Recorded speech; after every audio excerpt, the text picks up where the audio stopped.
Olá, pessoas! Nesta semana seguimos com a nossa história sobre nazistas no Brasil e extradição. Desta vez vamos conhecer um pouco mais a respeito dos criminosos e de como ocorreu a captura deles no Brasil. Antes de começar, aquele recadinho.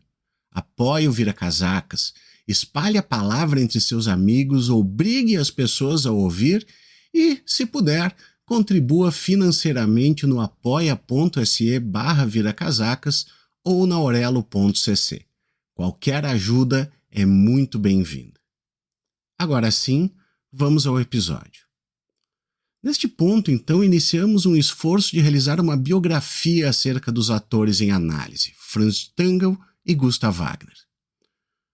O material a respeito de Stangl é mais abundante, seja pela sua posição hierarquicamente superior à de Wagner nos escalões da SS e nos campos de extermínio, seja pelo trabalho extraordinário de pesquisa e entrevista realizada por Gita Sereny na obra Into the Darkness. Vamos começar por Franz Paul Stangl. Franz Stangl nasceu em 26 de março de 1908 em Altmünster, um pequeno município da Áustria. No início da década de 1930, ele ingressou na polícia austríaca. Stangl, em entrevista com Sereny, negou ter feito parte do Partido Nazista Austríaco, que era ilegal antes da anexação da Áustria pela Alemanha em março de 1938, alegando que o fato de ele aparecer como membro só ocorreu como uma artimanha para evitar que ele fosse perseguido pelos nazistas. Tal questão é bastante duvidosa, devido à ascensão rápida do austríaco nas fileiras nazistas. Todos os fatos que circundam a história de Stangl junto ao Reich e à SS levam a crer que ele fora, de fato, um membro ilegal do Partido Nazista Austríaco. Como policial, um dos trabalhos de Stangl foi auxiliar os alemães, em um primeiro momento, a contabilizar os judeus residentes na Boêmia e auxiliar na sua imigração forçada, confiscando propriedades e coletando a taxa de imigração, um valor que os judeus que desejavam imigrar para fugir do nazismo deviam pagar, mesmo os mais pobres. Em novembro de 1940, Stangl foi promovido e teve de se reportar em Berlim para ser designado para sua nova função, a de superintendente de polícia em um instituto do programa de eutanásia nazista. Em seu novo cargo, Stangl seria o responsável, em suas palavras, pela Lei e Ordem em Hartheim, um dos institutos sobre os quais já comentamos, onde deficientes físicos e mentais eram eliminados com a utilização de câmaras de gás. Em Hartheim, Stangl encontrou duas pessoas cujas trajetórias se entrelaçariam futuramente com a dele. Franz Reichleitner, seu ex-colega de polícia e que seria seu substituto como comandante de Sobibor, e Christian Wurth, futuro supervisor dos campos de extermínio. Nos seus relatos a Gita Sereny, Stangl afirmou que não gostava da função que lhe havia sido conferida, mas, apesar da situação ir de encontro a seus sentimentos morais, não poderia pedir dispensa de seu cargo, uma vez que um funcionário que havia feito isso anteriormente tinha sido enviado a um campo de concentração. A capacidade de organização e a obstinação de Stangl em realizar da forma mais correta possível o trabalho para o qual era designado pode ser vista desde este primeiro momento. Devido ao fato de ter realizado de forma consistente suas funções em Hartheim, em outubro de 1941 ele foi enviado a Bernburg, outro instituto de eutanásia, para organizar as condições do local. Lá, ele conheceu o médico a cargo do local, o Dr. Ebel, que seria seu predecessor em Treblinka. Terminado seu trabalho em Bernburg, que segundo Stangl estava uma confusão quando ele chegou, em fevereiro de 1942 ele retornou a Hartheim, mas apenas para se despedir de seus colegas e pegar seu material. Ele iria novamente a Berlim para ser designado a uma função diferente. Stangl deveria ir a Lublin para trabalhar em um novo projeto. Lá, ele se reportou ao Dilo Globoknik, que lhe confiou a missão de terminar a construção de um novo campo na Polônia, Sobibor. Segundo Stangl, neste momento, ele não possuía ideia de que tipo de campo seria Sobibor. Quando questionado se ele sabia qual era o objetivo do campo, respondeu: "Não, mas eu também não perguntei a ele. Isso nunca me ocorreu. As instruções de Goblotnik foram bastante claras. Sobibor era um campo de suprimentos para o exército. O avaliador e eu apenas discutimos sobre os materiais a serem usados." Stangl afirmou que a primeira vez que desconfiou acerca dos propósitos do campo foi quando seu colega Mikkel chamou sua atenção para um prédio que estava sendo construído, exatamente igual às câmaras de gás existentes em Hartheim.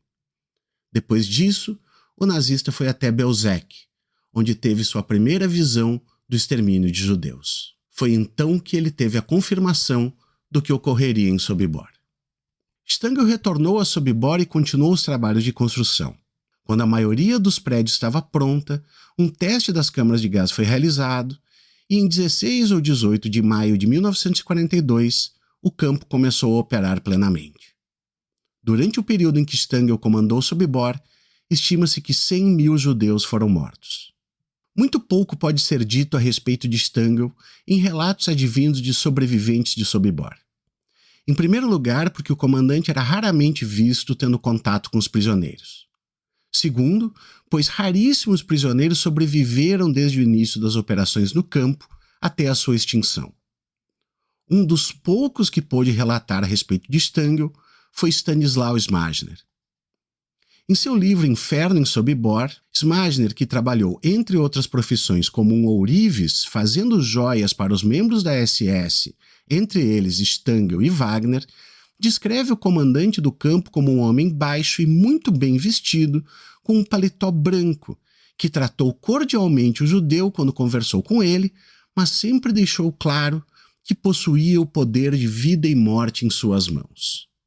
O asseio de Stangl é fato recorrente nas descrições constantes nos livros acerca de Sobibor e Treblinka. Certamente a sua organização e comportamento metódico não se restringiam apenas à sua vida profissional, sendo também características de seu comportamento pessoal. A sua mulher, Therese Stangl, disse a Gita Sereny sobre seu marido: "Eu nunca pensei nele como vaidoso, apenas incrivelmente arrumado.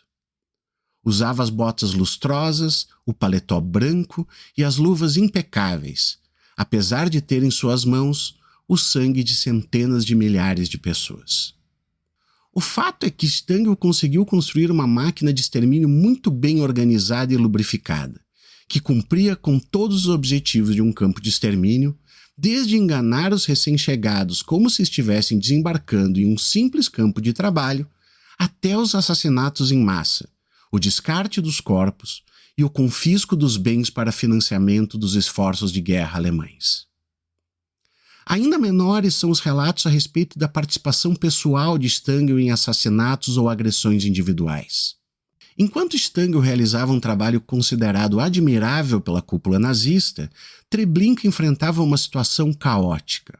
Foi assim que se decidiu que Stangl deveria ser transferido de Sobibor para Treblinka em substituição do Dr. Ebel, para que pudesse usar todo o seu poder de organização para colocar em ordem o campo de extermínio. Ebel saiu de Treblinka em agosto de 1942 e Stangl assumiu a posição em setembro. A primeira ordem a ser cumprida por Stangl em Treblinka era melhorar as condições do campo e aprimorar a estrutura para que pudesse receber os judeus do gueto de Varsóvia. Para tanto, a chegada de novas vítimas foi suspensa e ele realizou a construção de mais 6 câmaras de gás para que fosse possível o processamento dos novos transportes. Apenas quando a reformulação do campo estava completa, iniciaram novamente os desembarques de mais judeus. Em Treblinka, Stangl continuou a realizar suas funções com maestria. O campo foi reorganizado e também se transformou em uma perfeita máquina de extermínio. Ele chegou a ordenar a construção de uma estação de trem falsa no campo, para iludir os recém-chegados. Foi pintado um relógio, instaladas janelas de vendas de passagens e placas indicando os horários de chegada e partida dos trens.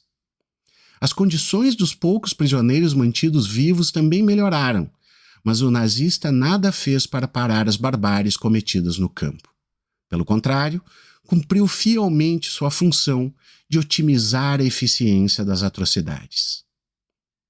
Stangl era o maestro dessas atrocidades, ou, como era chamado pelos prisioneiros, era um Napoleão do Burgo, sempre fazendo com que todos trabalhassem mais rápido, com mais afinco.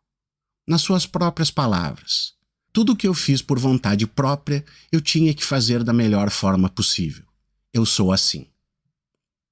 As estimativas indicam que entre 870 mil e 925 mil pessoas foram assassinadas em Treblinka.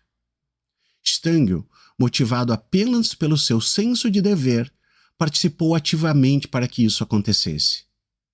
Quando perguntado por Sereny a respeito do que sentia a respeito das pessoas que chegavam no transporte, Stangl respondeu: "Quando eu estava em uma viagem uma vez, anos depois, no Brasil, meu trem parou perto de um matadouro.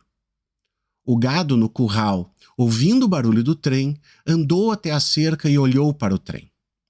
Eles estavam muito perto da minha janela, um empurrando o outro, olhando para mim pela cerca. Eu pensei então, olhe para isso. Isso me lembra da Polônia. Era assim que as pessoas pareciam, confiantes, pouco antes de irem para dentro das latas." Para Stangl, ele não lidava com pessoas. Todos os que desembarcavam em Sobibor ou Treblinka eram parte de um transporte que deveria ser processado e exterminado. Os judeus não eram seres humanos para o nazista. Carga. Eles eram carga, disse ele. Passamos agora para Gustav Wagner. Traçar uma biografia de Wagner certamente é um esforço árduo, em virtude da escassez de material acerca de sua pessoa. Suas ações são conhecidas devido à numerosa quantidade de depoimentos sobre a sua natureza brutal e sanguinária, mas pouco é conhecido de sua vida antes e depois de Sobibor. Wagner nasceu em 18 de julho de 1911, em Viena, Áustria. Os relatos de sobreviventes indicam que ele era um homem de pouca instrução e rude, porém inteligente e com raciocínio rápido. Algumas tentativas de decifrar parte do passado de Wagner são controversas. Schelvis aponta que Wagner foi transferido para Sobibor como um processo natural após ter trabalhado no programa de eutanásia nas instituições de Hartheim e Hadamar. Essa afirmação pode ser confirmada, tendo em vista que Stangl afirmou em entrevista para Gita Sereny que, quando de sua primeira visita a Sobibor, encontrou outros colegas que laboraram no programa de eutanásia. Em Sobibor, Wagner possuía o cargo de Oberscharführer, o equivalente a um primeiro-tenente no exército brasileiro, estando hierarquicamente abaixo apenas do comandante do campo. Sua função, em um primeiro momento, era o de selecionar os judeus recém-chegados e supervisionar o seu trabalho no campo 2. Posteriormente, estava a cargo de todos os trabalhadores do campo. Philipp Bialowitz, sobrevivente do campo, questionado sobre o trabalho de Wagner em Sobibor e sua presença nos desembarques, assim colocou: "Wagner estava presente nas chegadas dos trens e ele selecionava pessoas quando trabalhadores eram necessários. Wagner era como um espião.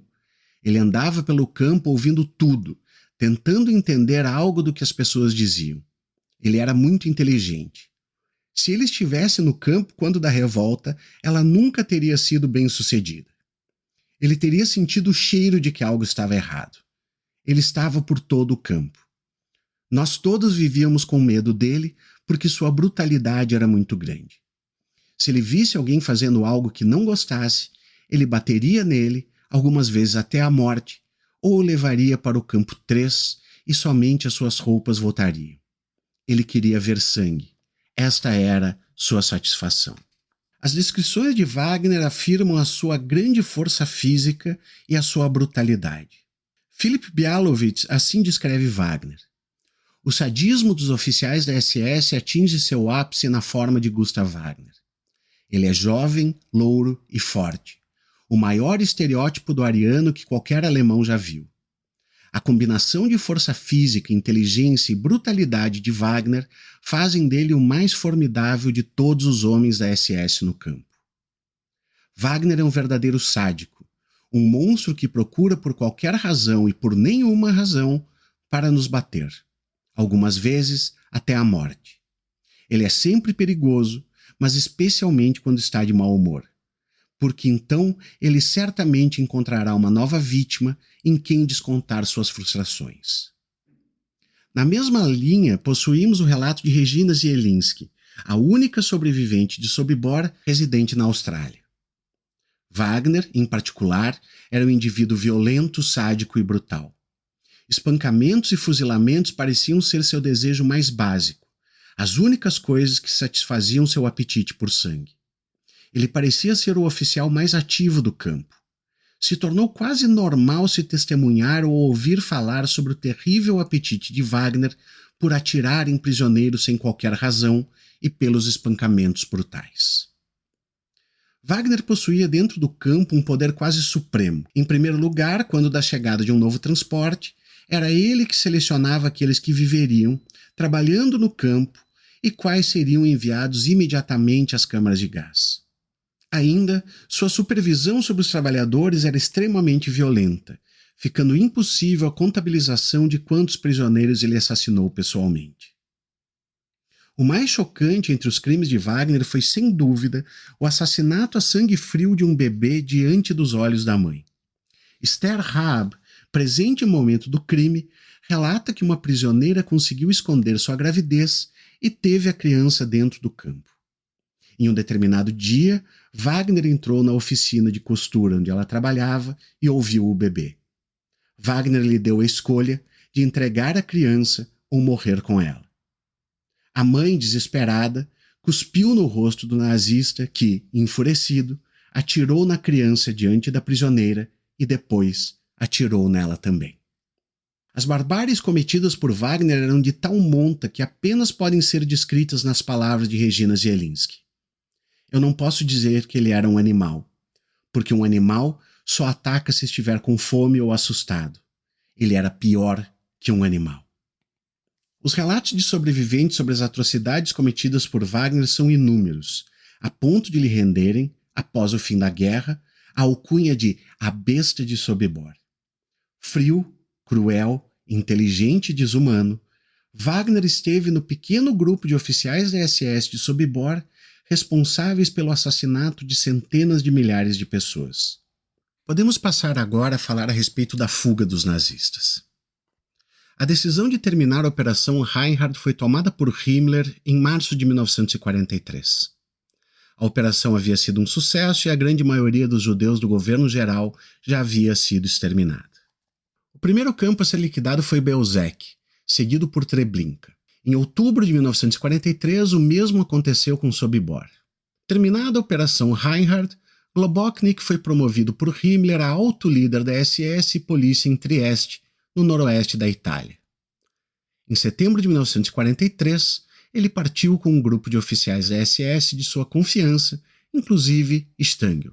Depois disso, Stangl trabalhou como oficial de suprimentos para um projeto de construção na região do Pó.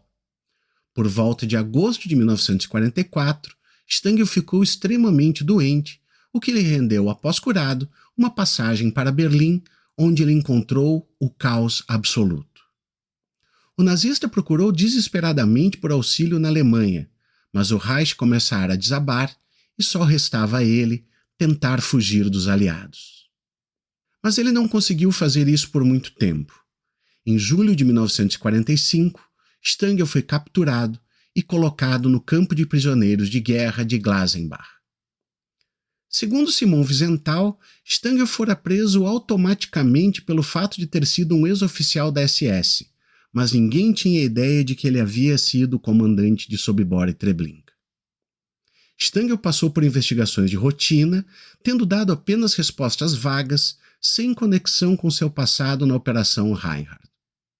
Quando os oficiais americanos descobriram a ligação dele com a instituição T4 em Hartheim, no verão de 47, ele foi transferido para uma prisão comum em Linz. A prisão de Linz, porém, era pouco vigiada, e Stangl conseguiu escapar com facilidade junto com outro prisioneiro, Hans Steiner, em 30 de maio de 1948. O plano de Stangl ainda não estava perfeitamente claro, mas a fama de um notório simpatizante dos nazistas em fuga já havia se espalhado. O bispo Alois Rudel. Relatou Stangl a Serene. Originalmente nós pretendíamos pedir ajuda ao ex-empregador de minha esposa, o Duque de Corsini. Mas então eu ouvi de um bispo Rudolf no Vaticano que estava ajudando oficiais da SS católicos. Então foi para lá que fomos. A primeira etapa da viagem de Stangl seriam os 210 quilômetros até Graz. Como o fugitivo possuía apenas um pouco de dinheiro e algumas joias que sua mulher lhe tinha dado, ele e seu companheiro resolveram fazer o caminho a pé. Em Graz, Stangl vendeu as joias por um preço irrisório e encontrou o antigo camarada, Gustav Wagner. A esposa de Stangl contou como o encontro ocorreu. Eles estavam passando por uma construção quando um homem correu para fora e gritou: Herr Hauptsturmführer, e ele era Gustav Wagner, que estavam trabalhando no local. Quando eles o disseram que estavam indo para a Itália, Wagner implorou a eles que o deixassem ir junto. E ele foi, mais ou menos como estava. Eles não tinham dinheiro, nada. Os 3 homens foram até Merano e posteriormente até Florença, onde decidiram ir até Roma. No verão de 1948, em Roma, Stangl não sabia onde ir para encontrar o bispo Rudolf, mas por acaso encontrou novamente um ex-colega de SS que perguntou a ele: "Você está indo ver Rudolf?" Este camarada misterioso lhe disse para esperar até o dia seguinte e indicou onde poderia passar a noite. No dia seguinte, Stangl foi até a igreja de Santa Maria dell'Anima. Segundo o nazista, o bispo entrou na sala onde ele estava aguardando, segurou as 2 mãos juntas e disse: "Você deve ser Franz Stangl. Eu estava esperando por você." Rudolf já havia auxiliado dezenas de nazistas a escaparem da Europa e é possível que tivesse ouvido falar da fuga de Stangl. O Vaticano, com sua rede de informações espalhada por toda a Europa, era o centro mais bem munido de informantes do mundo, com padres em quase todas as localidades, sendo muitos deles simpatizantes do nazismo. A primeira atitude de Rudolf foi fazer Stangl e Wagner escreverem um breve resumo de suas carreiras. Os documentos escritos à mão são datados de 20 de agosto de 48 e assinados pelos criminosos. Stangl omitiu sua participação no T4 e na Operação Reinhardt e apresentou um retrato de um policial de carreira e ex-oficial da SS. Wagner, da mesma forma, colocou-se como um simples policial, sem qualquer menção a Sobibor ou outro trabalho fora da Alemanha. Após algumas semanas, nas quais Stangl e Wagner permaneceram em Roma, Rudolf os chamou e deu a eles passaportes da Cruz Vermelha. O bispo também conseguiu para Stangl um visto e uma passagem para a Síria e um trabalho em uma indústria de têxteis em Damasco. Wagner também recebeu do religioso um visto de trabalho no Oriente Médio. Stangl partiu para Damasco em setembro de 1948 e sua família o seguiu em maio de 49. A família Stangl permaneceu na Síria até 1951. Neste ano, eles decidiram emigrar novamente, desta vez para o Brasil. Os trâmites para obtenção do visto de entrada foram bastante tranquilos e rápidos. Em um mês, Stangl e sua família puderam partir para o Brasil. Um mês após sua chegada, Franz conseguiu um trabalho em uma empresa de têxteis. Stangl passou por outros empregos até 1959, quando passou a laborar na Volkswagen em São Bernardo do Campo, recebendo um bom salário, o que permitiu uma melhoria na qualidade de vida da sua família e, inclusive, a construção de uma nova casa na rua Frei Gaspar, no Brooklyn, em São Paulo. Stangl nunca mudou seu nome e estava inclusive registrado como Franz P. Stangl no consulado austríaco em São Paulo. Apesar de afirmar nunca ter revelado a seus amigos no Brasil sobre suas atividades durante a guerra, difícil justificar a demora em encontrar e processar o nazista. Mais uma vez, a vida de Gustav Wagner após sua fuga da Europa é desconhecida. Após sua estada no Oriente Médio, ele também emigrou para o Brasil, desembarcando do vapor Conte Grande em 12 de abril de 1950 no Rio de Janeiro e portando o passaporte 1947 com visto do consulado brasileiro de Beirute. Neste país, trabalhou como caseiro no sítio São Jorge, em Atibaia, interior do estado de São Paulo. Agora podemos partir para a captura dos nazistas no Brasil. Entrevistado por Gita Sereni, Franz Stangl declarou que não foi surpreendido pela sua prisão no Brasil. Poucos anos antes, Eichmann havia sido preso, sequestrado e julgado em Israel. O Jornal da Tarde publicou importantes informações sobre o procedimento tomado pelo delegado João Paulo Bom Cristiano do DOPS para a prisão de Stangl. 4 homens foram destacados para aguardar a sua saída da fábrica da Volkswagen, enquanto os demais aguardavam na frente da residência do nazista, no bairro Brooklyn. Às 2 horas da tarde, o delegado foi chamado até a frente da casa dos Stangl, sob suspeita de que, a qualquer momento, ele poderia aparecer. Imaginando que os familiares de Stangl poderiam suspeitar da presença dos homens em frente à casa, o delegado ordenou que seus homens começassem a medir a linha de bonde que passava na rua, fingindo serem engenheiros da prefeitura. Às 5:30 da tarde, ainda sem sinal de Stangl, Teresa, esposa de Franz, saiu da casa e um agente do DOPS a seguiu, sendo que a mulher retornou pouco tempo depois com algumas compras. Apenas às 18h35 surgiu o Fusca de Stangl. Quando o austríaco desceu do automóvel, ele e sua filha foram abordados pelos policiais. Mais tarde, Stangl revelou ao delegado que ficou mais tranquilo ao ouvir os policiais falando português e, por isso, não tentou reagir. Seu medo era que se tratasse de homens do serviço secreto israelense, o Mossad.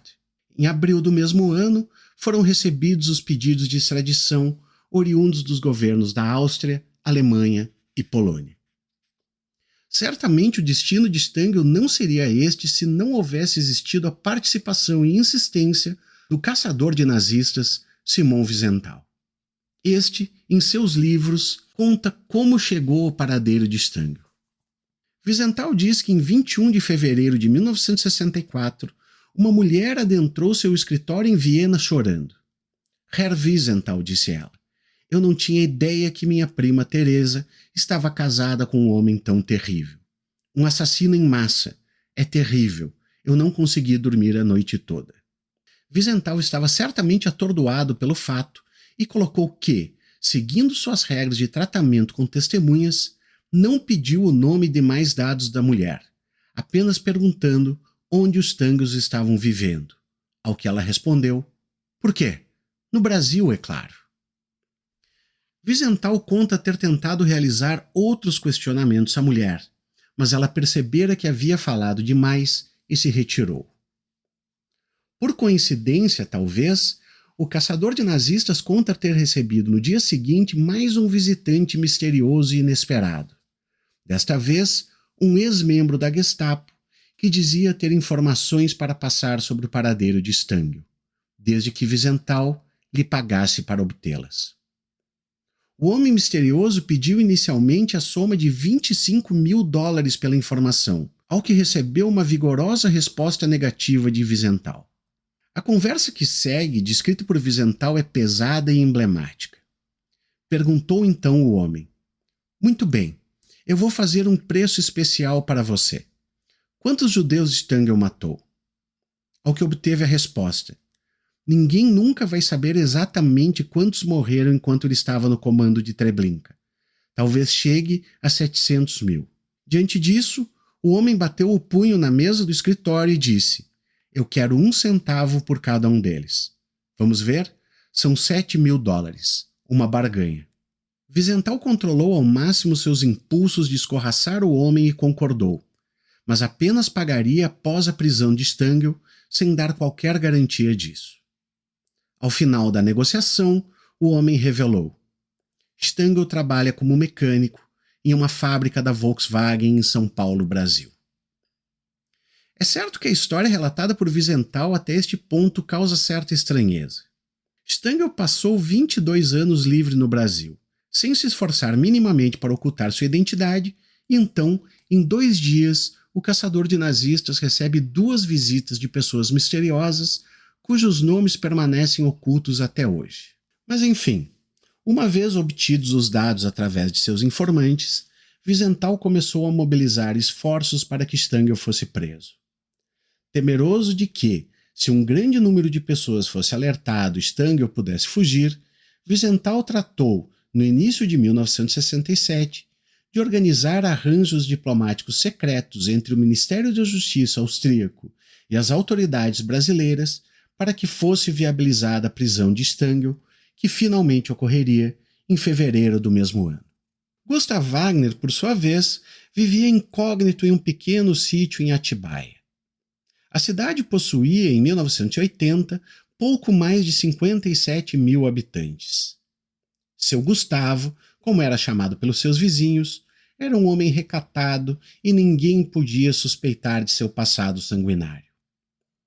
Wagner, por sua posição militar hierarquicamente inferior à de Stangl, talvez não fosse um alvo principal de Simon Wiesenthal, porém, com a publicação das entrevistas de Stangl a Gita Sereny durante o ano de 1967 e o lançamento do livro Into the Darkness em 1974, o paradeiro de Wagner estava exposto para quem quisesse ver. No livro citado, Sereny coloca algumas passagens curiosas anteriores à captura de Wagner. Terminados os processos de extradição de Stangl, Teresa foi procurada por Wagner. A esposa de Stangl não gostava do ex-colega de seu marido, descrevendo-o como um homem vulgar. Wagner pediu dinheiro a ela, sendo que Teresa emprestou a ele uma quantia que nunca recebeu de volta. O nazista também contou a ela a respeito de seu receio em continuar no Brasil e que pretendia se mudar para o Uruguai. Depois desta conversa, Wagner fez uma oferta surpreendente à mulher de seu amigo. Propôs a ela que, agora que estava distante do marido, eles passassem a morar juntos. Assim ele poderia cuidar dela na ausência de Stangl. Teresa conta que ficou ultrajada com o convite e escorraçou Wagner de sua casa, nunca mais vendo-o novamente. Talvez a proposta de Wagner tenha se dado por medo de que Teresa, durante o processo de seu marido na Alemanha, contasse a Wiesenthal às autoridades brasileiras, alemãs ou austríacas o seu paradeiro. Com as informações trazidas durante o processo de Stangl, Wiesenthal possuía uma pista quase certa de que Wagner ainda residia em São Paulo. Tratava-se então de localizar e prender o nazista. A questão acerca dos métodos utilizados para a captura do nazista envolve, em muito, uma pessoa quase desconhecida dos estudiosos do tema e que não recebeu os devidos créditos. O jornalista brasileiro Mário Shimanovich, entrevistado em 18 de outubro de 2010. Mário Shimanovich, jornalista de ascendência judaica, era, na década de 70, correspondente internacional do Jornal do Brasil. Em maio de 78, recebeu uma ligação telefônica de Simon Wiesenthal, dizendo que gostaria que o jornalista o encontrasse em Viena. Em um primeiro momento, Mário pensou se tratar de um trote de colegas, mas diante da insistência do seu interlocutor, foi até Viena para conversar com o caçador de nazistas. Wiesenthal o recebeu dizendo que possuía um furo de reportagem para passar ao jornalista. Um nazista muito cruel estava escondido no Brasil, chamado Gustav Wagner, conhecido como a Besta de Sobibor. Shimanovich percebeu que possuía uma excelente matéria nas mãos e questionou a Wiesenthal se ele conseguiria alguma fotografia do nazista que pudesse ser utilizada. Wiesenthal disse somente possuir uma foto de Wagner vestido em uniforme da SS da época da Segunda Guerra Mundial. A experiência do jornalista na repercussão de matérias desse gênero o fez pensar em uma tática. Sem uma foto atualizada, um indício forte da localização do criminoso, a repercussão duraria apenas alguns dias. Era necessário algo mais para que o impacto da notícia fosse maior e mais duradouro. Nesse momento, Mário se recordou de uma matéria que havia sido publicada no Jornal do Brasil há pouco tempo, chamada Nazismo como nos Velhos Tempos. Nesta matéria era relatado que havia ocorrido no Hotel Tio, em Itatiaia, uma reunião de antigos nazistas para comemorar o aniversário de 90 anos de Hitler. Esta notícia havia tido um moderado impacto, até mesmo pelo tamanho da festividade, que contava com cerca de 30 pessoas, membros de 5 organizações de simpatizantes nazistas. O jornalista teve uma ideia para que o resultado de sua matéria fosse melhor e o objetivo de Wiesenthal fosse alcançado. Disse ele: Simon, vamos fazer uma coisa. para mobilizar a opinião pública, a polícia e o jornal. Por que você não reconhece o Wagner nessa reunião aí? Olha a foto dos caras aqui, esses velhos nazistas. A ideia era excelente. Wiesenthal assumiria a responsabilidade de reconhecer Wagner entre os participantes do encontro e Szymanowicz realizaria a matéria que divulgaria a presença do nazista no Brasil, contendo a foto de algum dos participantes como se fosse Gustav Wagner. Em 19 de maio de 1978, foi publicado no Jornal do Brasil um artigo assinado por Mário Szymanowicz, em que é relatado o encontro com Simão Wiesenthal e a presença de Gustav Wagner no Brasil. A matéria teve impacto imediato, tanto nos meios de comunicação quanto entre as autoridades brasileiras. O DEOPS de São Paulo, encabeçado por Romeu Tuma, começou a caçada ao nazista. Artigos de jornal e revistas a este respeito proliferaram na região sudeste. Neste ponto ocorre o fato mais inimaginável. O verdadeiro Gustav Wagner, que, como referido, vivia como caseiro em Atibaia, apresentou-se espontaneamente, em 30 de maio de 1978, ao DEOPS no distrito de Campo Belo, em São Paulo, afirmando ser ele o verdadeiro Gustav Franz Wagner e não o homem cuja foto estampava nos jornais, mas negava ter cometido qualquer crime durante a guerra. Diante da diferença entre as feições do homem reconhecido por Wiesenthal e aquele que se apresentara, a própria polícia duvidou, em um primeiro momento, que se tratava da mesma pessoa. Wagner certamente estava temeroso que pudesse ter o mesmo destino de Eichmann, sendo sequestrado pelo Mossad e condenado à morte em Israel, ou pior, ele poderia ser imediatamente executado por agentes israelenses. Wagner tentou por algum tempo continuar escondendo que fora ele o homem que participara do assassinato de centenas de milhares de pessoas. A farsa durou até 31 de maio de 1978, quando Stanisław Smażner, ex-prisioneiro de Sobibor, viu na televisão uma reportagem sobre a prisão de Wagner e decidiu encarar aquele que fora seu carrasco. Smażner também estava no Brasil, residia em Goiânia e foi até São Paulo, onde reconheceu Gustav Wagner como a besta de Sobibor. O encontro dos dois foi alvo de reportagem na revista Veja e o relato completo foi publicado pela Folha de São Paulo. É muito importante a sua reprodução. Em momento algum o diálogo foi interrompido, tendo ocorrido da seguinte maneira. Smażner, você lembra de mim? Eu lembro muito bem de você. Eu jamais esqueceria o seu rosto.